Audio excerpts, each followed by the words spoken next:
Assalamualaikum warahmatullahi wabarakatuh.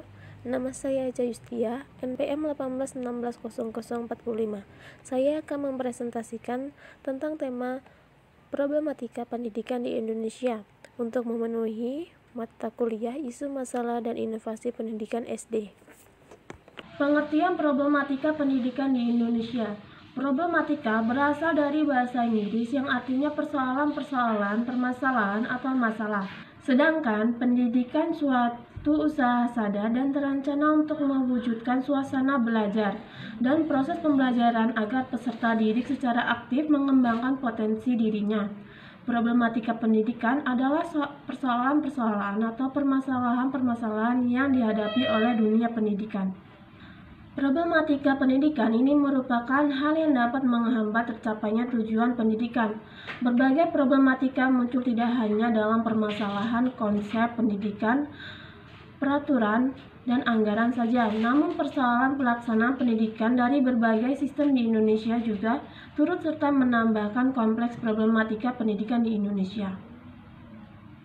B. Kesenjangan pendidikan. Pendidikan di Indonesia menunjukkan kualitas yang rendah. Asumsinya hal ini terjadi karena pemerintah kurang serius memperhatikan bidang pendidikan. Sementara itu, kemajuan bangsa salah satunya yang terpenting adalah pendidikan. Karena pendidikan merupakan modal besar untuk kemajuan suatu bangsa, kesenjangan dalam pendidikan di Indonesia terjadi berbagai hal, seperti 1. Rendahnya layanan pendidikan di Indonesia. 2. Rendahnya mutu pendidikan di Indonesia. 3. Rendahnya mutu pendidikan tinggi di Indonesia. 4. Rendahnya kemampuan literasi anak-anak di Indonesia. Di mana rendahnya mutu pendidikan akan sangat berdampak buruk bagi peserta didik karena mutu pendidikan yang baik itu akan menghasilkan lulusan yang baik juga. C. Solusi permasalahan pendidikan di Indonesia. 1. Menetapkan kebijakan yang bersifat efektif dan berkelanjutan. Pemerintah harus menetapkan sebuah kebijakan sistem pendidikan yang mendukung dan merangsang daya pikir serta kreativitas siswa.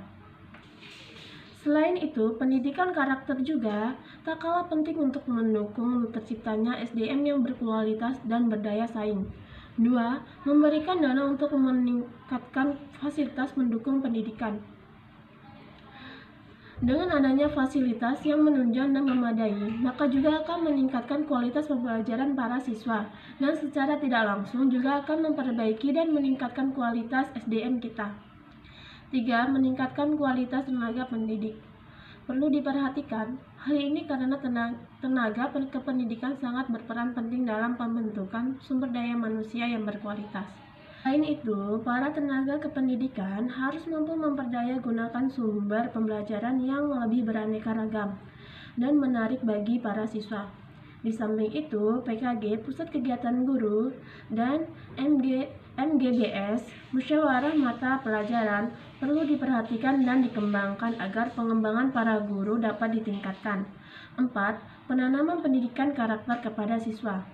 Pendidikan berupa pengetahuan memang sangatlah penting, terutama di era sekarang ini. Namun perlu diingat, pendidikan karakter juga tak kalah penting dalam kehidupan sehari-hari. Sebuah ilmu tanpa didampingi dengan akhlak yang baik maka sama dengan sia-sia. Sekarang ini, akhlak dari generasi sekarang seolah mengalami kemunduran. Contohnya saja, banyak kasus murid terhadap gurunya yang sekarang marak terjadi. Oleh karena itu, pemerintah harus membuat sistem pembelajaran yang dapat menghubungkan pendidikan yang beraspek pengetahuan dan akhlak. 5. Pemerataan pendidikan di setiap wilayah. Pemerataan pendidikan di setiap wilayah. Pemerintah sudah memiliki cara untuk mengupayakan pemerataan pendidikan.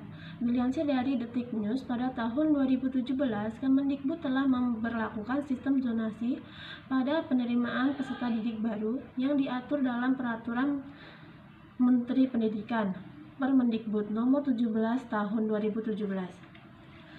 Sistem zonasi ini diharapkan akan mengurangi eksklusivitas, rivalitas, serta diskriminasi di sekolah-sekolah negeri yang merupakan barang publik. Hal ini akan membantu pemerintah dalam memberikan bantuan atau afirmasi yang lebih tepat sasaran, baik yang berupa sarana dan prasarana sekolah maupun peningkatan kapasitas tenaga pendidik dan kependidikan.